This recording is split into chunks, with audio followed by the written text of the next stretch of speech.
එහෙත් යනවා තවදුරට. ඉතින් මේකේ ಗುಣ දන්නව නම් ඇහි ගියත් ගැටලුවක් නැහැ. මේ මොනවද?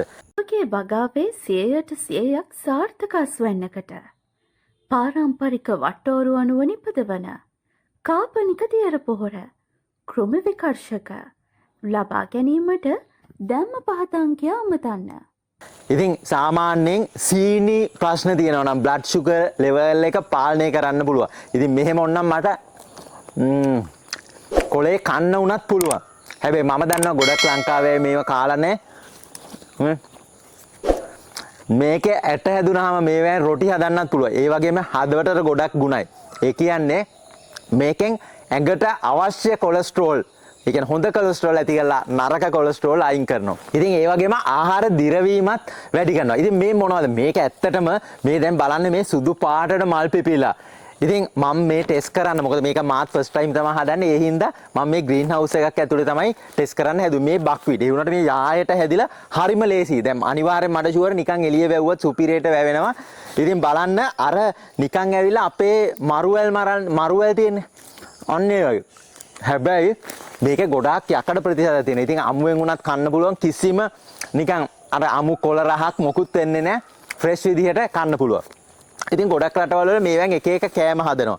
ඉතින් මේ බක්වීට් කියන්නේ හොඳ පෝෂණ ගුණයෙන් ඉහර. ඔය ગેස්ට්‍රයිටිස් වගේ ලෙඩ පවා සුව කරන්න පුළුවන් දෙයක්. මම මේ ටෙස්ට් කරන්න මෙහෙම ග්‍රෝ බෑග් එකේ වැහුවේ. අපි කිසිම පෝරක් දාලා නැහැ. ඒ තිබුණ පෝරෙන්ම තමයි හැදුනේ. ඒ කියන්නේ මට දැනගන්න ඕන නම් මේකේ කොච්චර පෝර ප්‍රතිශතයක් ඕනේද, කෘත්‍රිම පෝර දෙන්න ඕන ගහද්ද, නිකන් ස්වභාවිකව කිසිම පෝරක් නොදත් හැදෙනවද? ඉතින් මේ කිසිම පෝරක් අඩුම ගානේ කාබනික පෝරක්වත් දැම්මේ අපේ තිබුණ ග්‍රෝ බෑග් එකේ එහෙම ඇට දාලා වතුර විතරයි. ඔටෝමැටික් වතුර වැටෙන හින්දා ඔටෝ වතුර වැටෙනවා. ඉතින් එච්චරයි කරලා තියෙන්නේ මේ බක්වීට්. ඉතින් මේවා හදන්නේ සමහර වෙලාවට මේ ඇට අරගෙන ඒවට තව රස වෙන්න මම දැකලා තියෙනවා. ඔය ආමන්ඩ් ඊට පස්සේ එක එක කජු ඒව දාලා බ්ලෙන්ඩ් කරලා අර නිකන් ඒක නිකන් අපි ඔය ජෙලි එකක් හදන අන්නේ මොඩල් එකට හදලා ඒවට ඔය මීපැණි වක්කලා සුපිරි කෑම පිටරට අය හදනවා.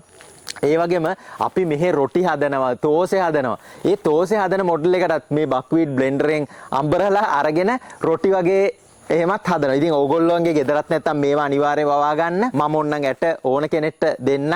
මේ දැන් මල් පිපිලා, ඒ කියන්නේ ඇට ගොඩාක් එයි. 100,000 ගාණක් ඇටෙයි. මොකද මම ග්‍රීන් හවුස් එකේ පොලිමකටම දැම්මයි. මේ තියෙන්නේ බක්වීට්. ඉතින් බක්වීට් වල ಗುಣ තව දන්නවනම් කමෙන්ට් එකක් දාන්න. ග්‍රීන් හවුස් තමයි අපි වගා කරන්නේ. මොකද ලෙඩ නැතුව ඕන අලුත් දෙයක් දානවනම් පිටරට දෙයක් ග්‍රීන් හවුස් එකේ වගා කරන්නේ. මේ වගේ තවත් මම වගා කරන එක එක වර්ග තියෙනවා. මේ ග්‍රීන් හවුස් එකේ අලුතෙන් වගා කරන මේ තම්පල විශේෂයක්. ඉතින් මොකද එක මිටියක් මෙහෙම කපා ගත්තාම ඇති ග්‍රෝ බෑග් එකේ. ඉතින් ඕගොල්ලෝ කවදාවත් ග්‍රීන් හවුස් එකේ තම්පල වවන්න යන්න එපා. මොකද මේවා එළියෙත් ඕන තරම් තියෙනවා. එළිය වස විස ගහලා හරි බිස්නස් එකට වවනකොට මේ අපි වවන්නේ අපේ ගෙදර කෑමට එහෙම ඕන හින්දා. අනික මම එක එක වර්ග ටෙස්ට් කරද්දි මුලින්ම ග්‍රීන් හවුස් එකේ වවන්නේ. මොකද මෙහෙම දැන් මම මෙහෙම කොලේ කෑවත් මේවට අවුලක් නැහැ. මොකද වසක් ගහලා නැහැ, කිමිකල් එකක් ගහලා නැහැ.